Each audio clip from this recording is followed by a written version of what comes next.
Om Sri Sai Ram.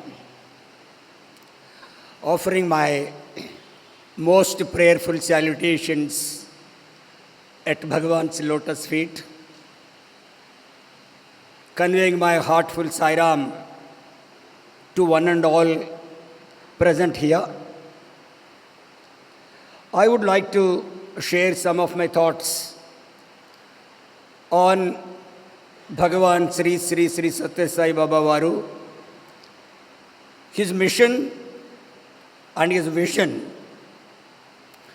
With whatever little experiences I have got by staying at Prashant Nilayam for the past 45 years.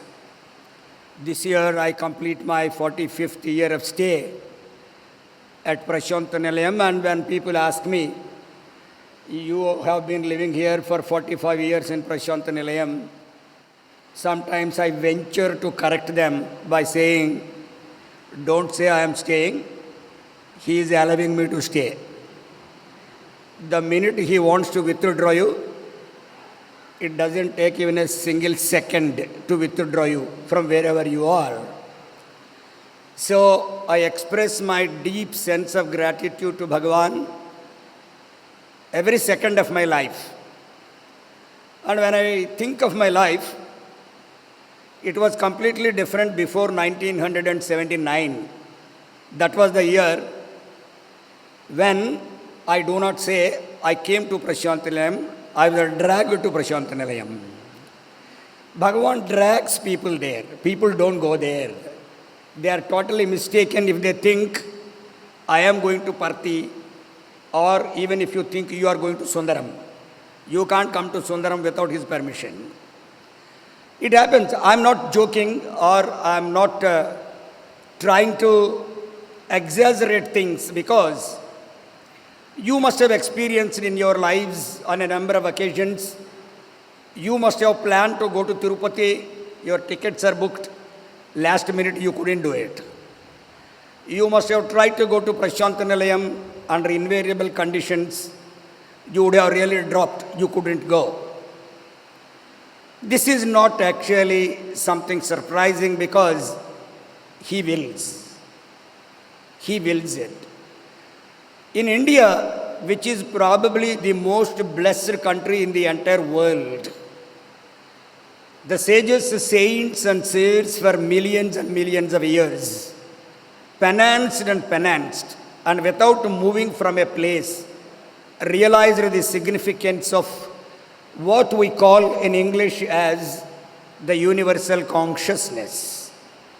The universal consciousness which runs, pervades through the entire universe. I am not saying world, I am using the word universe. Universe is a combination of all worlds existing, about which there is a clear description in our scriptures.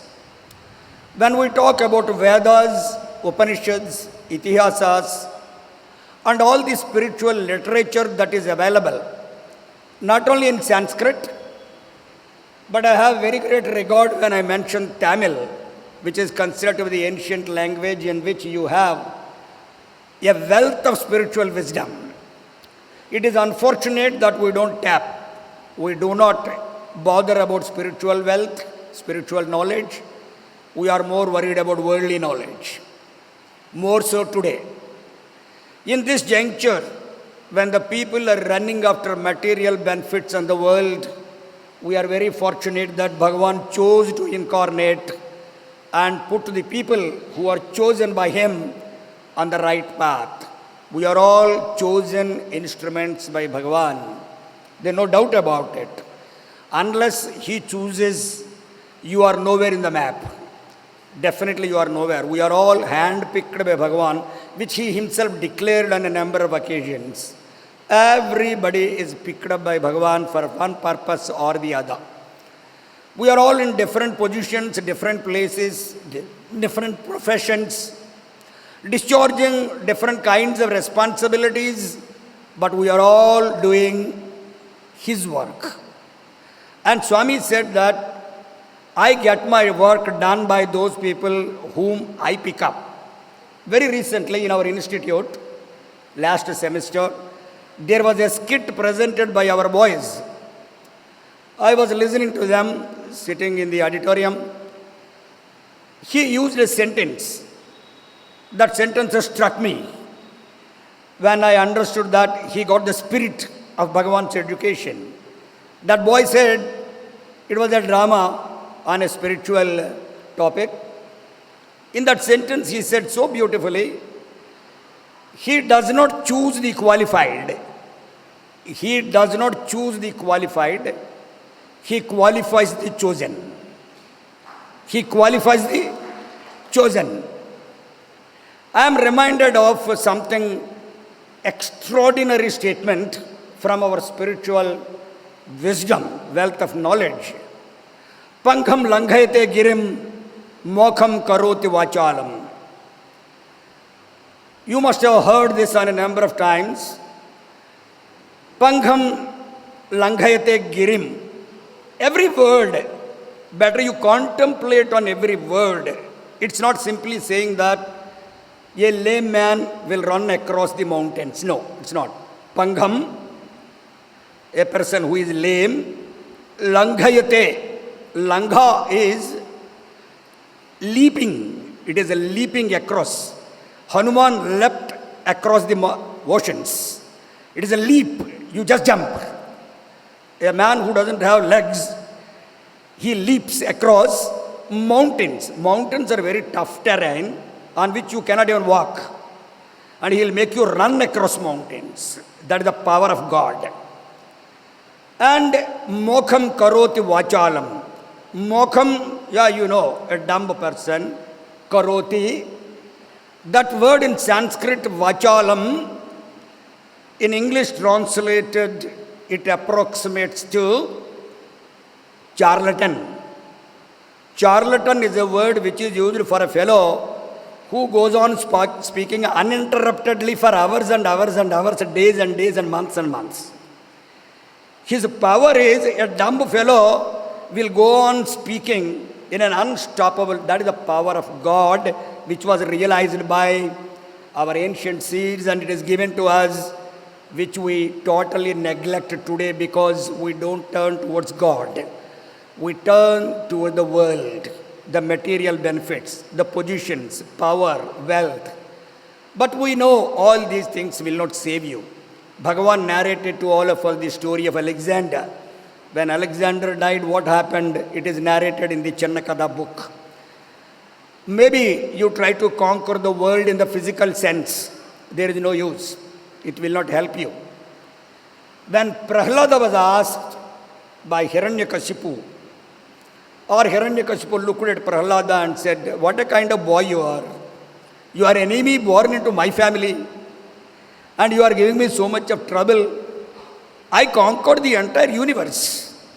And you fellow, you don't do anything about the empire which is going to be inherited by you. And Prahlada, a small kid, puts a small question.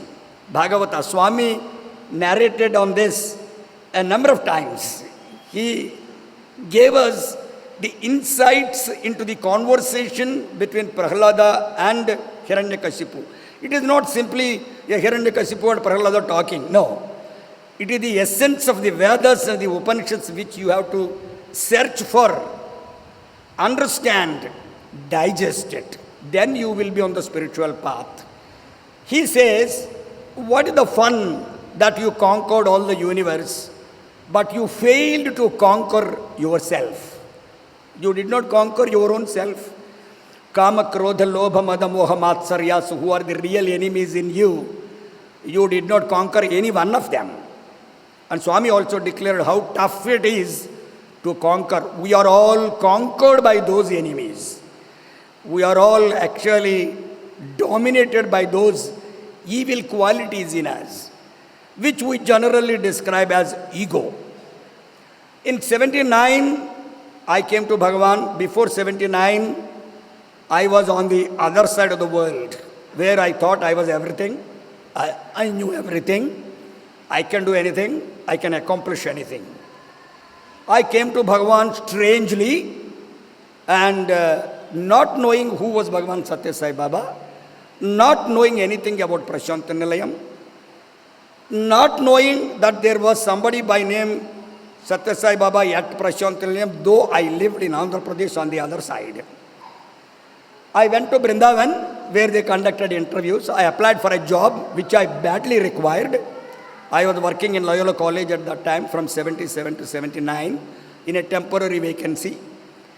So I wanted desperately a job because in 79 I got married. Though I was going through a temporary job and I protested, I requested my father not to get me married. He said, it is decided. So you don't talk about it. That is the equation between a father and a son in those days. Not like today, give a call and say, Dad, I am getting married. We don't do that because we belong to a different kind of tradition. We belong to a different culture.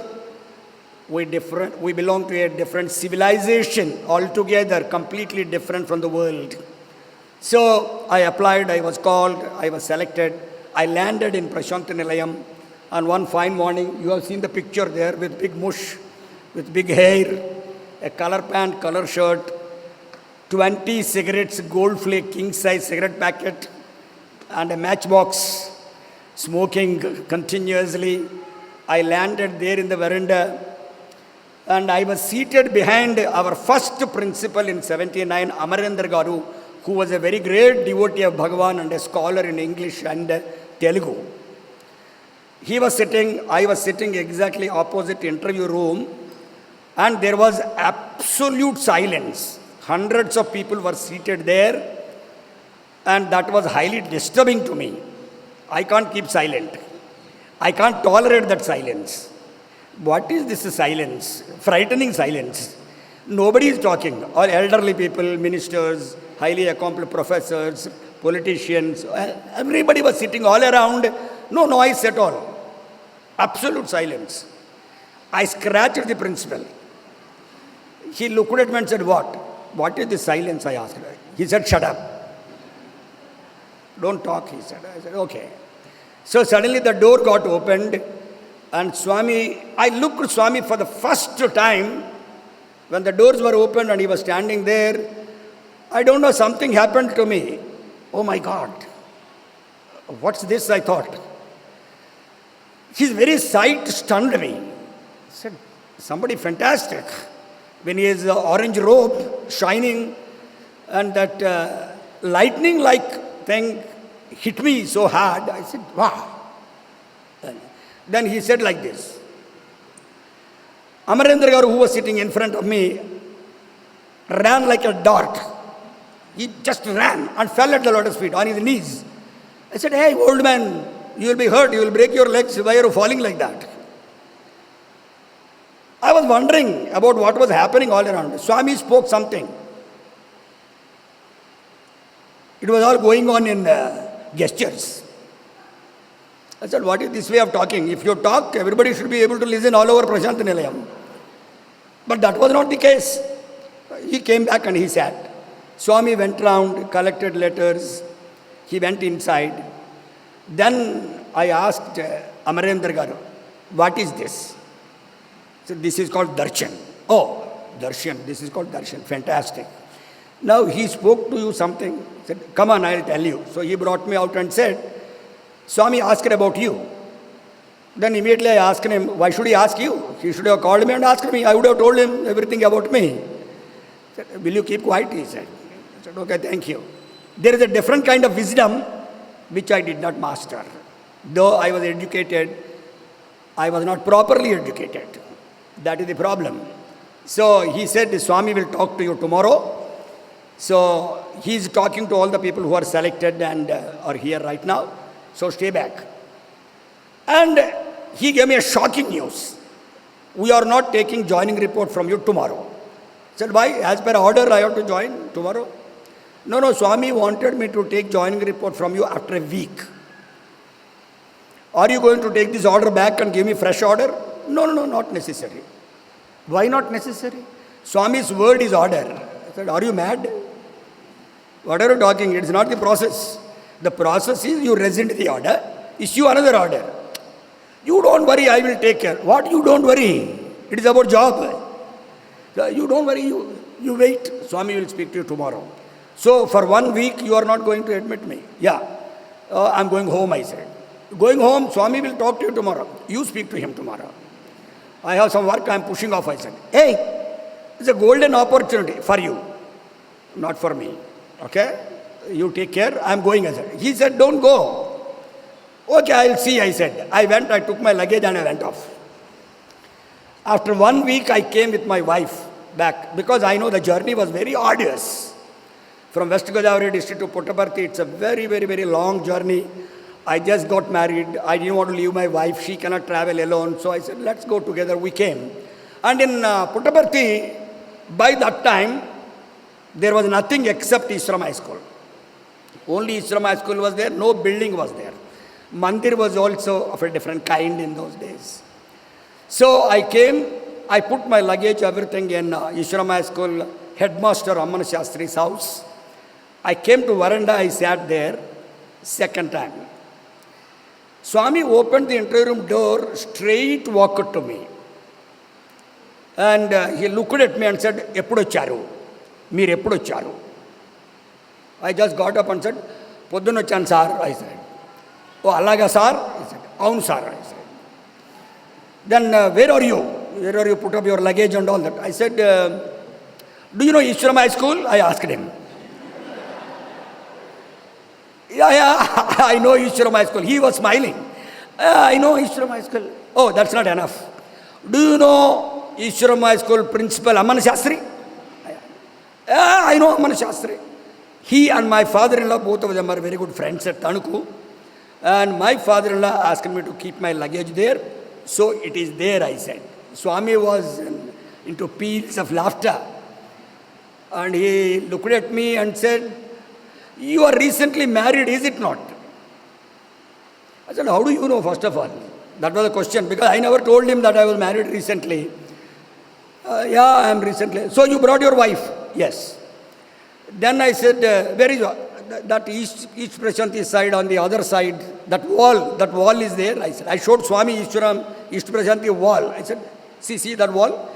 On the other side, there are Janakaramaya quarters. Oh, is that so? My luggage is there. Then Swami asked, you need accommodation, is it not?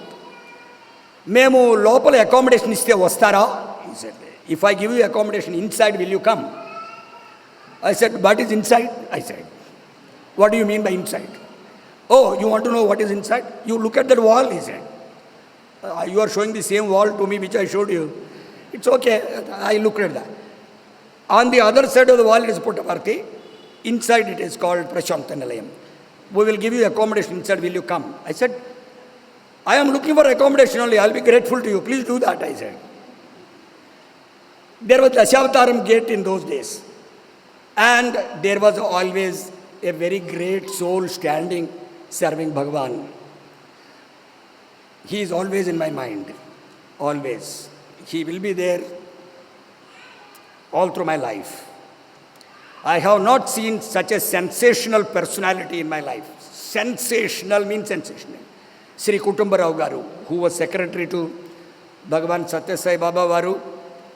And as long as Kutumbarao Garu was there, Prashantanalayam inmates, all inmates in Prashantanalayam were more scared of Kutumbarao Garu than Swami. You can imagine what kind of a person he was. So he called like this, and Kutumbarao Garu came running, just like Amarendra Garu on the other day, fell on his knees. Said, why everybody runs and falls on their knees while talking to Swami? I didn't get any answer. But Bhagavan talked to him and said, hey, this man is going to join our college as a teacher. That East Prashanti C11 is there. You give that room to him. Swami, the owner of that room is coming. Send him to the shed. I said, what shed? The first time I was listening about a shed in my life. Because we generally keep our cattle in the sheds. What is this? You are talking about cattle? I didn't. These are all inside. Let's send him to shed, spruce up that place. Keep it ready, get it washed, clean it up, send some coolies, get the luggage. And then Bhagavan orders and says, This man and his wife, they are from East and West Godavari districts, and they are Brahmins. So they have a lot of restrictions about food and all that. Till they settle, every day send breakfast, lunch, snacks in the afternoon, dinner to them, till they settle, till I give you further orders. I was pleasantly shocked in my life for the first time. And before that, before coming to Bhagavan, I always considered myself as a leftist. Because my heart was always bleeding for the poor. Always. Common people means they only deserve attention. All other people can take care of themselves because they know how to cheat the society. Poor people do not know how to cheat the society. They get cheated every time. So I was wondering how on earth Bhagavan says, arranges all these things for a fellow who is a stranger. I'm an ordinary fellow from the bottom of the society, and Swami takes so much care. This kind of attention is something surprising. I don't think people ever receive it in the society. That's what concerned me a lot. How Bhagavan Baba does all this. Then onwards, my interest in learning about Swami and his ways and got enhanced day by day, day by day. So I used to sit in the veranda only all the time and wait for Swami. Swami Jan used to come out after interviews every day. He used to come out of interviews and then in the veranda, we were sitting there about 10, 15 of us and he was talking to us. Whenever he was talking to us, it was Brahmajnana. Every word of Swami is nothing but Brahmajnana. So whenever he gave you, he used to come out and say, Kya samachar hai? Kya samachar hai means he is going to give you Brahmajnana. Don't talk, let him talk. If you talk, the whole thing will be disturbed. So then he would ask you a question and then it will be followed by a torrential rain of wisdom, Brahmajnana. One day he asked us, you use the word culture, is it not? What do you mean by culture, he said. Generally, Swami asked me several questions over decades and decades, but I never liked to answer any of his questions. Don't answer. Just maintain silence. He will give you the wisdom. So what do you mean by culture, he said. We didn't talk anything. Come on, tell me. You are all professors in the university, is it not? We didn't say anything. Then Swami himself said, very simple definition, culture is concern for others. Culture is concern for others. And when we say that we are cultured beings, we have to ask ourselves the next question, do we have concern for others? If you don't have concern for others, don't call yourself a cultured being, including your servant maid at home. Don't shout, don't yell, don't scream. Your husband, don't shout at him. Let your husband not shout at you. You don't shout at children. There are different mechanisms by which you can set things right. That is divine way. I'll give you an example. How Swami used to settle issues in a very, very, very beautiful manner. When he settles it, it's a divine way of solving issues. And the way you look at it enlightens you actually. Oh, this is the way you should do things. This happened all through the history. When you go back into history, Krishna avatar, Rama avatar, Satya Sai avatar, Shirdi avatar, Ramana avatar, any avatar you take, all these avatars gave us so much of wisdom, so much of knowledge for which it is unfortunate we don't care. That is the only thing for which we should care, actually speaking. Swami, when he started the education institution in Puttaparthi, he clearly declared to the world, his idea was starting educational institutions was to get all the children, whoever get admitted to his schools and get educated there, to learn two kinds of education. Education is of two kinds. One is called secular education and the other is called spiritual education. Swami declared, I want both these kinds of education to be imparted to children in my school. That's the reason why from first class onwards, we teach them actually stotras, mantras, namakam, chamakam, rudram. Everything we teach them so that they come onto the spiritual path. When you come about secular education spoils you to a great extent if it goes too much into your head. Because secular education is just to eke out your livelihood, that's all. Earn some food to survive in this world. Don't try to loot the world. What we are doing today is, the more I am qualified, the more I loot. The more I exploit people. This is extremely dangerous because you are in a cycle of life and death. We are all in a cycle of, we don't know how long we are going to be here. A day will come when he will withdraw you. Then you have to come back for all the karmas you performed. And Bhagavan himself talking to us one day in the interview room said, when you come back to reap the fruits of all your karmas, you remember, you don't know whether you come with this vertebrae or this vertebrae. Are you going to come like a man or a dog or a donkey? You never know. Somebody asked Swami, dog, donkey, animal, what is this example? And Swami said, why? Why not? You go to college, is it not? Every day. Yes, Swami, we go to college. On the road you don't see dogs, donkeys and all that. Ask yourself a question. Why is it like that? Why I am like this? Simple question. Spirituality is simplified. Give it examples suitable immediately. Swami brought this kind of education to us and he wanted us to be good human beings. This he wanted to do by declaring his divinity to all of us, revealing his divinity. He was present at the same time in hundreds and millions of places across the globe. Today, we have Satyasai organizations spread all over the world.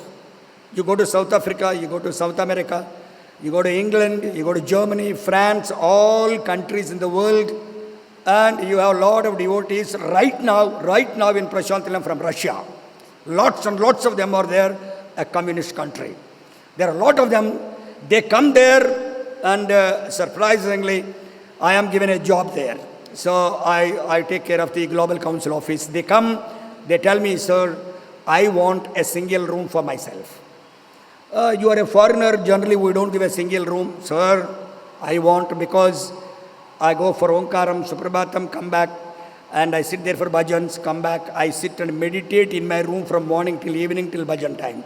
I go there and all that. They are so serious about spirituality. And I don't know how much serious we are. Maybe we come to bhajans, maybe we indulge in some social service and all that. But at the same time, if we are indulging in activities which are not spiritual, we should be ready to face the consequences. And if we are talking about problems in the society today, there is a lot of corruption, there is a lot of self-deception, there is no honesty, sincerity, commitment, dana, dharma, daya, dakshinya. It is a very dangerous situation. We have to correct ourselves. Bhagavan Baba on a number of occasions told us, and his concern, his love for people was so much. This is not only in the spiritual context. In the worldly context, I will give you an example which is unparalleled. I know most of the people may not be knowing about it. Once there was a time when there was Bandh declared in Andhra Pradesh. So you cannot come onto the roads and universities, institutions cannot function normally. We were going to have our exams at that time, our institute. So our Vice Chancellor Sir, Gokak Sir, Chakravarti Sir, they went and told Swami, Swami, we can't conduct exam. The schedule is already declared, decided by Bhagavan. Every schedule is decided by Swami himself finally. He was our Chancellor. We can't conduct exams. He said, oh, is that so? He asked. Yes, Swami, we can't conduct exams. We have to postpone exam. How much time is there? 15 days time is there, son. I will look into it. You go, he said.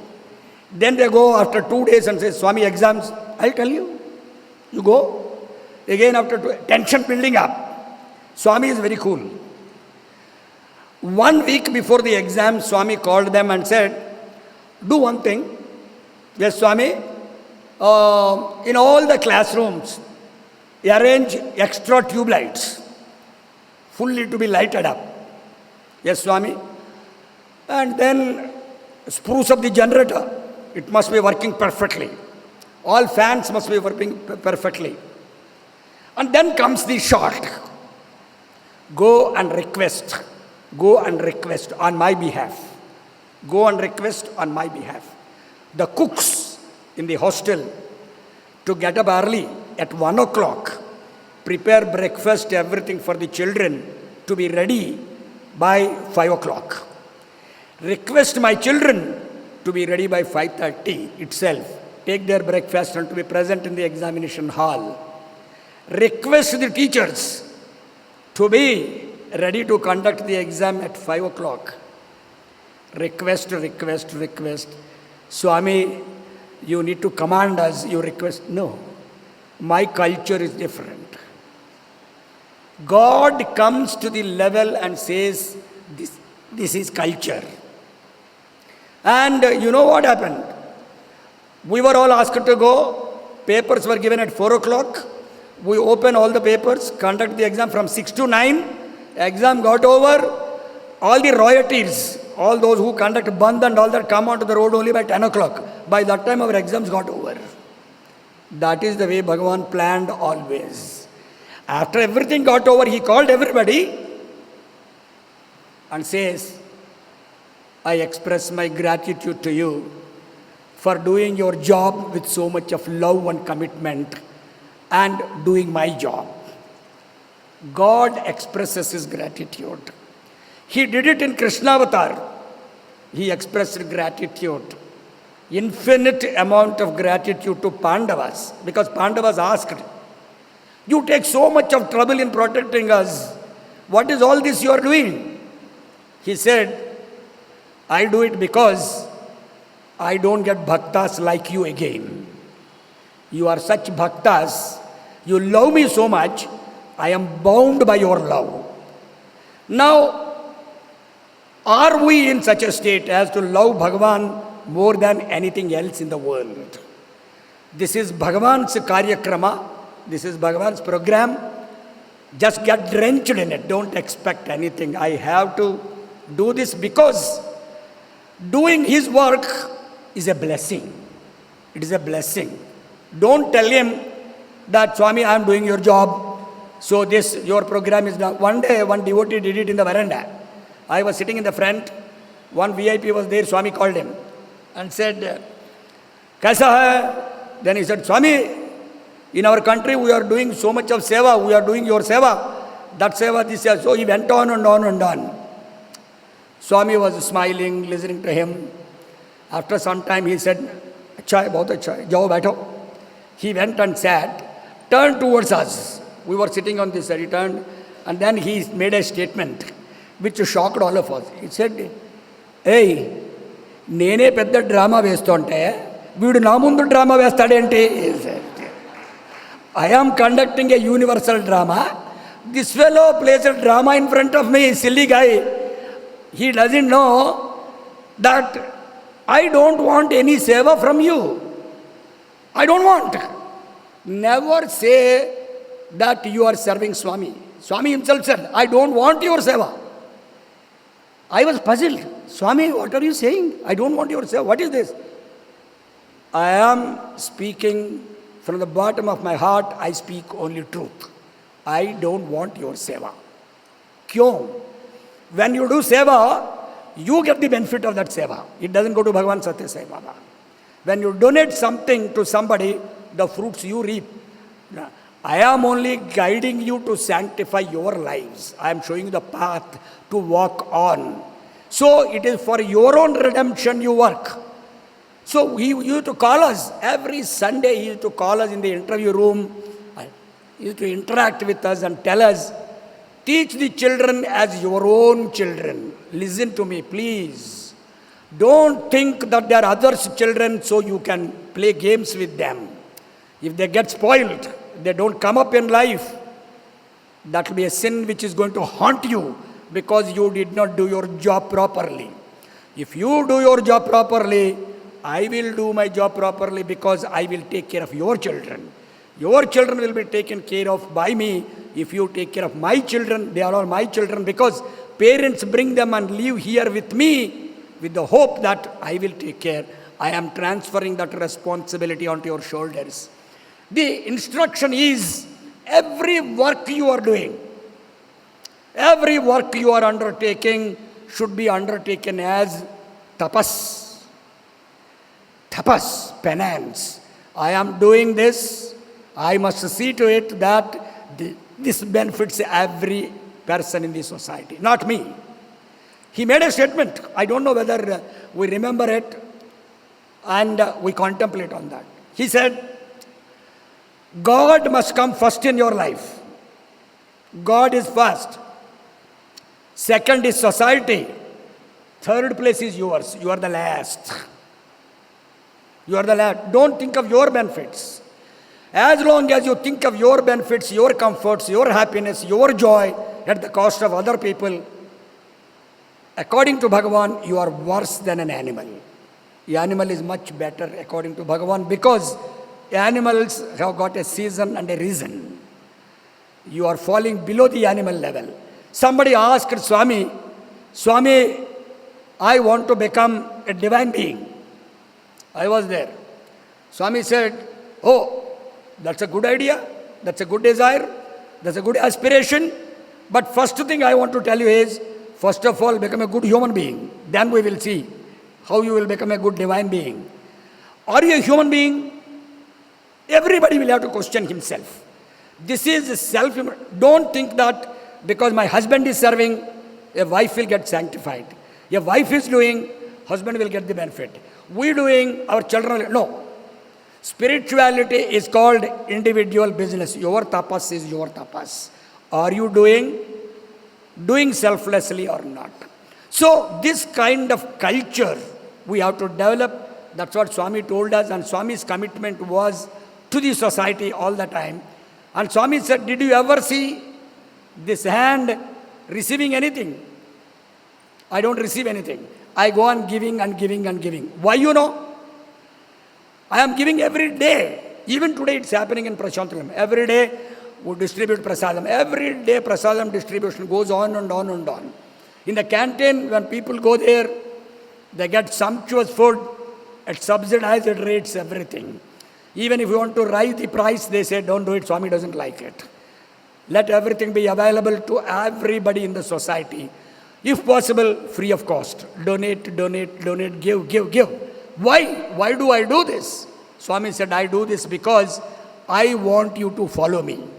You also give. Are you giving? Probably the hand doesn't permit you to give. Not even a kerchief. I don't want to give a kerchief also to anybody. I want to accumulate everything to myself. I have one car, let me buy 2 cars, 3 cars, 1 flat, 2 flats, more buildings, more properties, more gold, more wealth. What will you do? You have to put an end somewhere. Better you put an end. Live for the society. Society is called in Mantra Pushpa. In Mantra Pushpa, society is described as Sahasraksha Sahasraksha Sahasrapat. The whole world is one head. The whole world is one person. That is Bhagavan. That is universal consciousness. So we need to do this. And to do this, he went on helping people left and right without any reservations. So many. I am one insignificant person. Millions and millions of people Swami was serving all over the world. People come to super speciality today. They get free medical attention. Water project, when it was undertaken, L&T was doing it. Swami called the L&T engineers and asked, how are we giving this water? The engineer said, Swami, every village will build a water tank in the middle of the village.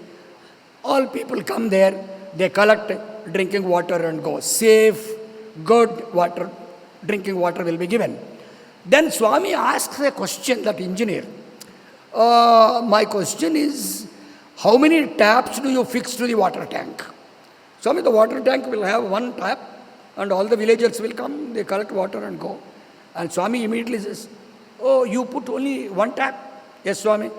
But Rayalaseema is very hot, is it not? Yes, Swami, is very hot.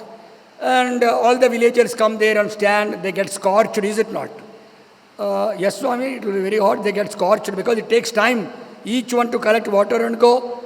So I think the best thing is you fix 5 or 6 taps all around, they'll collect water faster and they go back home without getting scorched. Sitting here, his concern is about all the villagers who are collecting water there. Are we having such concern for others? Not only this, one day, it was 60th birthday celebration, Swami arranged free food, and there was actually a food distribution center arranged in Pathamandir. Today it is Pedavenkamaraju Kalyana Mandapam. That was a mandir in those days. Swami gave us responsibilities. I was asked to go there and run the distribution center there. So we get food cooked in mandir, or he sent cooks, everybody there, let them cook food. He sent all the ingredients, keep everything ready, start distributing food around 10:30 to all the villagers at that old mandir. Why? Swami was talking to us, teachers, in the interview room. You know why? Why, Swami? I don't want all the villagers to walk all the distance and come into mandir and go through the trouble of standing in queue for a very, very long time along with other general devotees. So I want you to serve them fast. Go there and do. 60th birthday, lakhs and lakhs of devotees, hundreds of programs. Here he thinks of devotees having lunch. I said, what a kind of concern it was. More than that, something more fantastic happened. That was the first day of distribution of food. Program got over, Swami gave his discourse. Bhajan got over, Swami retired into the interview room. And when he went inside, generally speaking, Chiranjeev Rao Garu always followed him, who was another great soul. Fantastic. You think of him, you melt actually. The way they served Bhagavan is unprecedented. So he went inside. After some time, he ran to the center where I was there, Patha Mandir center. He came running. 10:30 we had to start, it was 10:15 or so. And then he came, Gangadhara Sastry Garu, distribution start ayinda. Sir, 10:30 we are supposed to start. Wait, don't start. I said, why, sir? Swami just now told me something in the interview room. What, sir? I have to taste this food and see whether this food is enough hot or not for the villagers. Said, what do you mean by that? No, see, villagers, they take more mirchi, more hot food than the devotees inside. So Swami wants me to taste it and see whether it is that hot to satisfy the people. So I said, okay, that vessel is so high. So Chiranjeev Rao Garu was short. So there will bring a stool. So we put a stool, he got onto that, he pulled out some food, put it in his palm, he licked it, literally, tasted it. No, put some more karam in this. The cooks came, put some more karam, mixed it up. Now it is good. I will go and report to Bhagavan. And in the evening, Bhagavan asked, did Chiranjeev Rao come? Swami, he came. Did he taste? He tasted, Swami. Same thing happened once again.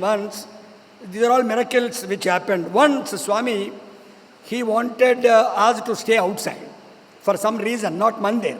In the early days, we were all staying in Mandir.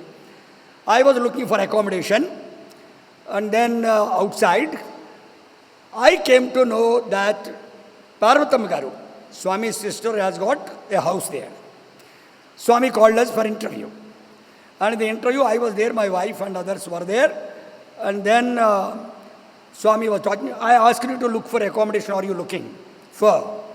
Then I said, Swami, I have a request. I have a prayer. What?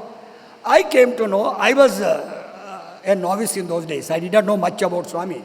I came to know that you have a sister by name Parvatama. Oh, yeah, okay. So what? I mean, Parvatam Garu has got a house outside. If you recommend, I will get it. You recommend, I said. Then he shouted at me left and right, and shut up. Sampestanu, Pichi Vashal Vehiko. Swami doesn't have any sisters, no brothers, nobody in the world. Nothing. You should not talk like that to me. I am not aware, so I talked. So you pardon me, what is there after all? Simple. I said, okay, shut your mouth, shut down, he said. I came away. The divine Leela is, in the afternoon at 2 o'clock, I got a message from our secretary's office, Kutumbarao Garu's office.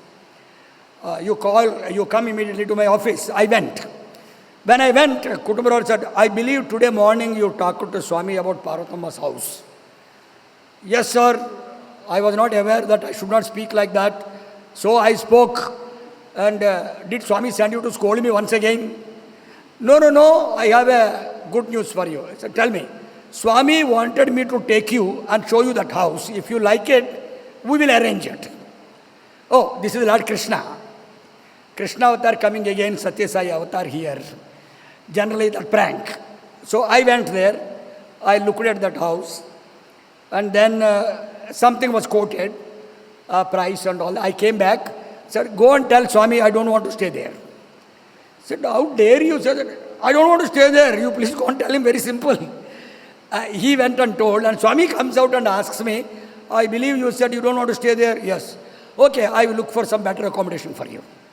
So suddenly next day, he sends again Kutumbarao and says, go and show him Pathamandir, in which I stayed. Ask him to stay there. And it is free. He need not pay anything. He can stay as long as he wants. It is not like this today. Pathamandir, if you see, there was Swami's room. A small room was there for Swami. And it was 6 by 4 in size. 6 feet, 4 feet. A black stone was there on which Swami used to sleep. And he comes out of the room. There is a small bathroom in which a pot was fixed to the ground. Hot water being boiled. Next was a well. So Swami used to go there and draw water, put it in this vessel and then boil water and take bath and stayed there. You come a little out, there is a bhajan hall. Even today there is that stone on which Swami used to sit and lead bhajans. He was leading bhajans in those days. Today the busts are there still. Shirdi Swami, Parthi Swami busts are still there, that hall. Behind that, his room, everything was there. So Kutumbarao Garu took me. It's a big, huge place. In front of Mandir, there was a lot of empty space also. He took me, he showed me everything and said, Swami wants you to stay here, in which he stayed. I looked at that place, I looked at the bathroom, everything, and we started walking back. And then suddenly Kutumbarao asked me, what do you want me to tell Swami? Because he had already experience. I said no to something. And again he looked at me suspiciously, said, what do you want me to say? Go and tell him I don't want to stay here. Hey, what are you playing here? Are you playing tricks? What nonsense you are talking? Swami wants you to stay there. You please go and tell him I don't want to stay there. Very simple. That you are putting me in trouble. So Kutumbarao Garu went and told Swami, he doesn't want to stay there. I believe Swami told Kutumbarao Garu, I know why he said that. I will speak to him in the evening. So evening darshan time, I was always on the edge of the veranda. It was a place fixed for me always. I used to sit there always. So Swami came, finished his round. He was going by my side, looked at me and said, Yemi, akkada undanannavuttu kada. You said you don't want to stay there. Why? I folded my hands and said, Swami, you know better. I don't want to say anything. You know better. I don't want to stay there.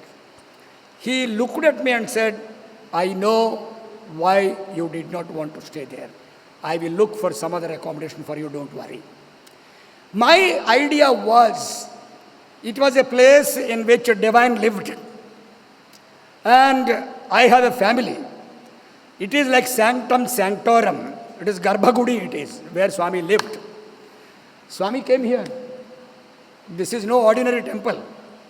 Swami's vibrations resonate here all the time, 24 hours. The walls keep on chanting Sairam, Sairam, Sairam, because that name is chanted for decades and decades here. If only you have a heart to connect to the walls, to all this compound everywhere, every room. All these are sanctified and glorified parts of a complex which is spiritually completely charged. You should have the guts to get charged, connected to it. If we are not getting connected, it is our misfortune. I will tell you why I am saying this. Generally, Ramayana, Bharata, Bhagavata all reveal all the secrets to us. But we don't read, we don't listen. I would request very much all of you to read Ramayana, Bharatam, Bhagavatam every day, at least for 1 hour. 1 hour, just 1 hour, out of 24 hours. 1 hour, please read or listen to lectures given by accomplished scholars in the world. In Ramayana, when Sri Ramachandra wanted to cross Ganga, when he was going on exile, he sat on the banks of Ganges and he prayed to Ganges and said, Amma, please allow me to cross you. Please allow me to go over a boat. As I cross by a boat, I cause pain to you. We cause pain because when you are taking by a boat, take the oars and bank the water left and right, you are causing pain to water. Maybe you think, how can you cause pain to water? That you will realize only when you are very, very thirsty. When a drop of water goes down your throat, you realize how powerful is water. It is life. Water, Panchabhutas are embodiments of life. Agni, you talk, it is life. Vayu is life. Water is life. Akasha is life. Prithvi is all life. Prithvi is life. Everything erupts out of. The whole world is sustained by Prithvi. We don't think of it, that's all. Lord Surya Bhagavan sustains the world. So he prayed and said, pardon me, I know I am hurting you, and you please allow me to cross because I have some job to do. I have to establish dharma. So Ganges showered its blessings on Sri Ramachandra. When we build a house, we do Bhumi Puja. When you do Bhumi Puja, you dig into the hearts of earth. And earth is really put to trouble. That's the reason why you do Bhumi Puja and pray to earth. I have to build a house for myself. Please allow me to build a house. You build a house. You do Gruha Pravesha.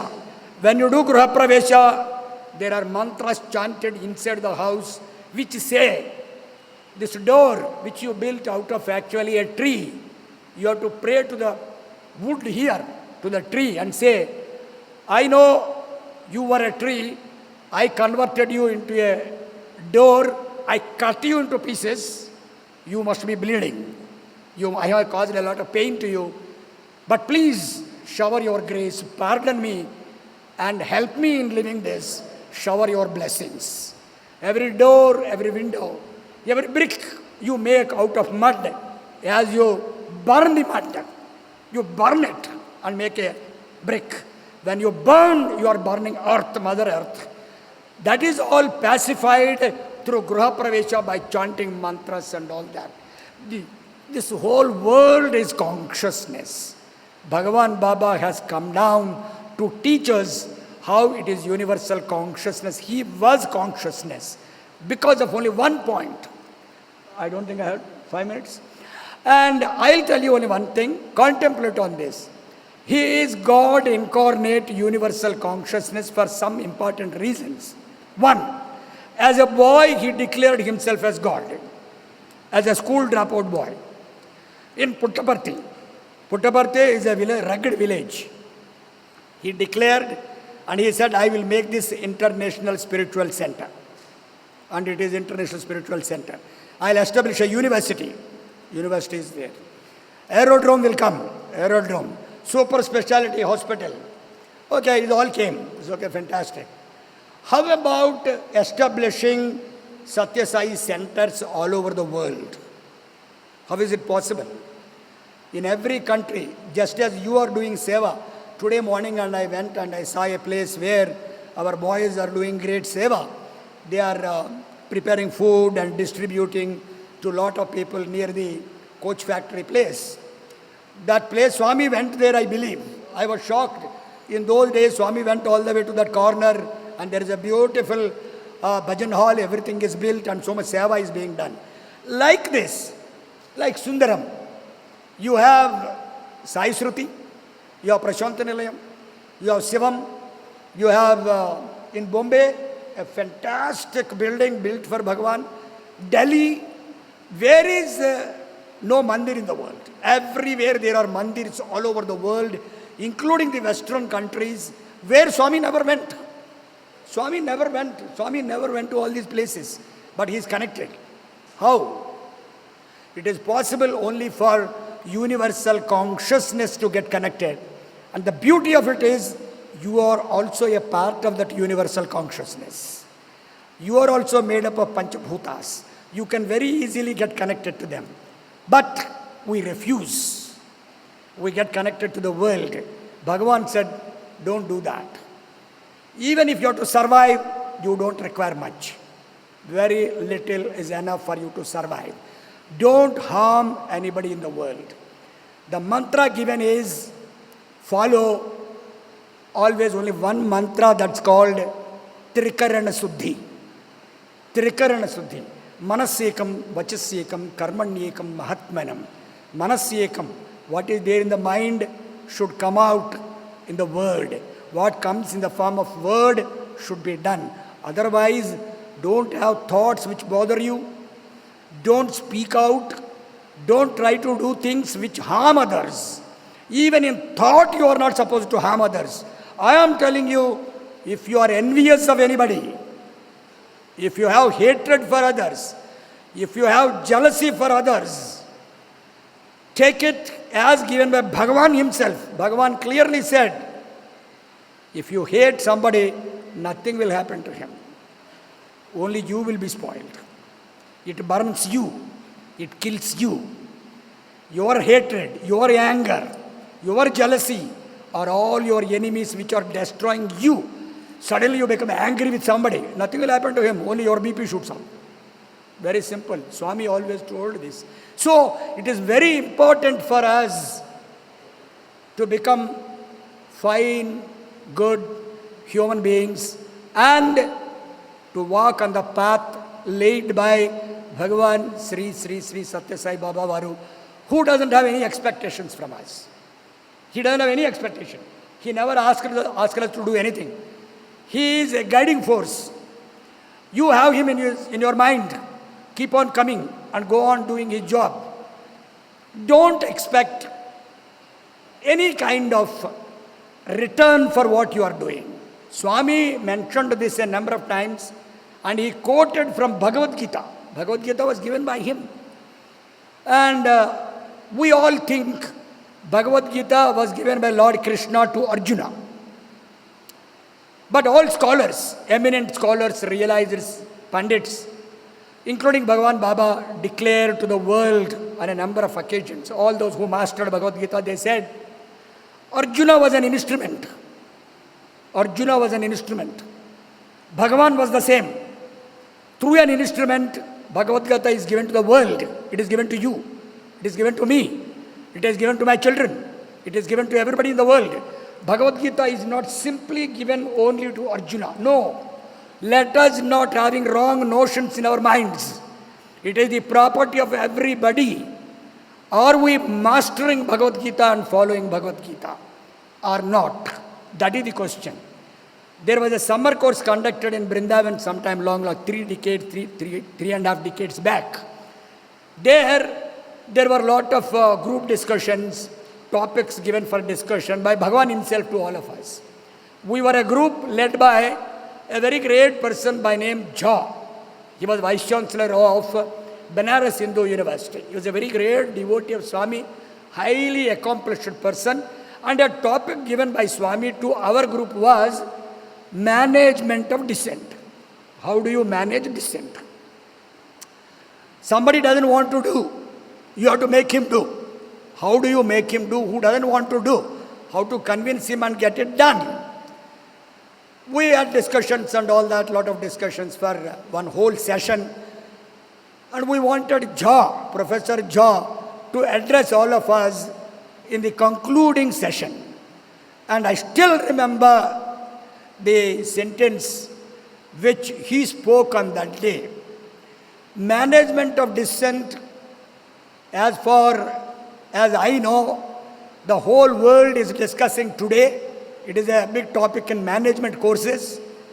But I tell you, there is one textbook on this topic, management of dissent, which is world famous, and it must be taught in all universities from childhood to the older people all over the world. And that textbook is Bhagavad Gita. Why Bhagavad Gita? On the battlefield, Lord managed dissent there. Arjuna dropped all weapons. He said, I am not going to fight, do what you like. Do what you like, I am not fighting. Lord Krishna makes him pick up the bow, fight the war till the end. That is management of dissent. So there is a lot of dissent within ourselves. We have to manage that dissent by acquiring as much wisdom as possible, by listening to all Swami's discourses, Swami's programs, everything. Participate. I tell you, there is one word which Swami never liked. One word Swami did not like. That's called rest. He never liked the word rest.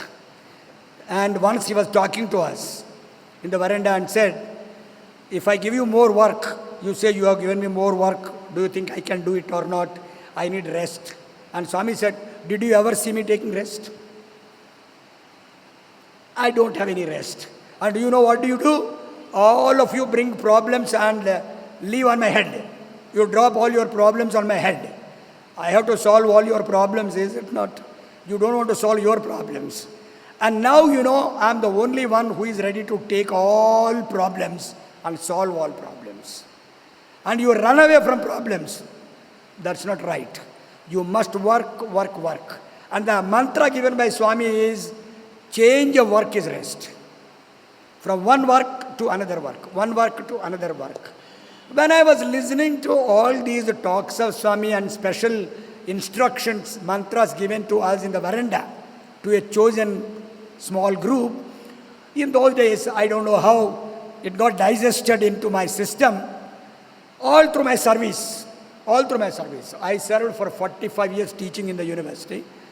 Every Sunday I used to go to university. Every Saturday I go, and every holiday I go. Swami looks for people in the veranda, teachers, and suddenly somebody says, there are 2 teachers who are not here, Swami. And Swami would say, oh, those 2 fellows are already in the university. Swami, here is a holiday. No, they don't take holiday. Why do you require a holiday? Why? How much? Swami asked, am I asking you to carry loads, tons and tons of loads, am I asking you to carry? You are not carrying any load. After all, you are supposed to do your job. You do it. Swami's philosophy is something which we have to digest. Finally, I'll conclude by talking about something very interesting. There's only one point. I was teaching in Ishram High School in those days, because Ishram High School was the only one when Bhagavan started junior college and degree college. There were no buildings. We started our intermediate course and degree course in Ishram High School. I was talking to my intermediate boys, civics boys. Suddenly Swami came to the class. And Swami suddenly stood there near the door, putting his hand on one and having kerchief. He was looking like this. I was teaching. Suddenly I saw Swami. Swami, please come, take your seat, I said. Because I didn't know much about Swami in those days. Swami looked at me and said, no, you continue, I want to listen. I will stand here. I was talking about rights and duties. Hakkulu Badhyatalu, some topic like that. And Swami listened to me for 10-15 minutes and then looked at me and said, మీరు బాగానే చెప్తున్నారు rights గురించి, కానీ బాధ్యతల గురించి ఎక్కువ చెప్పండి. Tell them more about responsibilities. Swami always talked in private on a number of occasions. He never liked somebody talking about rights. I always liked it, actually. I do not like somebody talking about his rights. Many people talk about my right. What about your duty? When people went and asked Swami, I thank you, you did so many things for me. Swami said, Amy, నేను నా బాధ్యత నిర్వర్తించినాను. I did my work, that's all. You need not be grateful to me. I did my work. We are all doing the same thing. You are doing your work. Working is your primary responsibility. You work. No, I want my rights. What about duties? No, I don't want duties. And the definition given by Swami, rights and duties is, A well-performed duty wholeheartedly makes you deserving of your right. A well-performed duty wholeheartedly makes you deserving of your right. Otherwise, you don't have anything to speak about right. Never speak. I'll give one small example. There will be a savadal there near the shoe stand where we drop our shoes. I saw this happening in my village when I went there. When I went there and I was about to put my shoes, he said, hey, leave there. Why? I want to put my shoes there. He said, no, you cannot put. It is my job, I should put it. What is your job? What is my job? This is seva given by Swami to me. You don't have a right to put your shoes there. I have to put it there. This is my seva. This is my job. I will do this. What a kind of lesson you learn from a villager. A farmer. He was a farmer in my village who tills the land. And they love to perform their responsibilities. Talk about only duties. Don't talk about rights. This is a direction given by Baba himself. So let us take this. Let us work 24 hours for the happiness of others, because others' happiness will get translated into everything that is divine, which comes to your rescue all your life, and it will protect you. So it is necessary for us to think of doing everything to others all the time. Others must be in our mind. At home, you are talking to your wife, talk with respect. Children, when I was talking to Swami, Swami said, children are there, you say Sai Ram to them, do Namaskar. Swami, my own students, yes, you do Namaskar. Why? Atma Swarupas. So when they say Sai, you also say Sai. So all these lessons, we are fortunate that are given to us. I consider extremely fortunate that today I am called to this sanctum sanctorum. I came many years back here. I was blessed by Bhagavan to share my thoughts with some of the devotees here. Today again I am blessed. I am given this golden opportunity by my own students. I express my deep sense of gratitude to all my students who brought me here. And I pray to Bhagavan to bless all of us with a kind of life in which we serve others, sanctify our lives, and receive His immense grace in return. Thank you very, very much. Jai Sai Ram.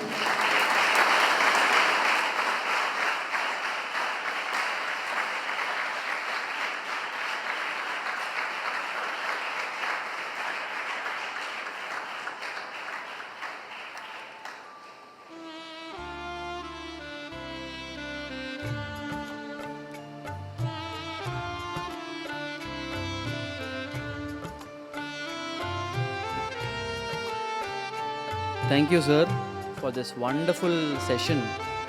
I think in your language, I should say it was a torrential rain of wisdom, love and bliss. We had a wonderful time. I think the thunderous applause was a proof for that. Thank you, sir, for accepting our invite and coming all the way from Parthi to Chennai and sharing your experiences. I now request Sri Upendra Sai, District President of Sri Satya Sai Seva Organization, Chennai Metro Southeast, an alumni of Sri Satya Sai Institute of Higher Learning, to come forward and felicitate Sir and also present a small token of love from our side.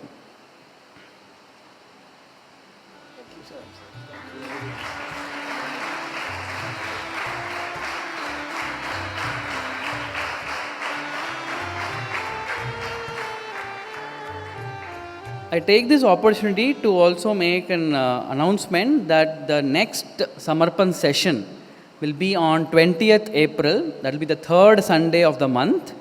So I have the pleasant duty to also announce who will be the speaker for that session. We all know him very well. It's our dear Dr. Devanathan sir. He came to Swami in 1940s and he was one of the earliest members of Sri Satya Sai's Sundaram Bhajan group and continues to be associated with us. So I'll request all of you to make note of the date and definitely come and hear his experiences with Swami. Thank you, Sai Ram.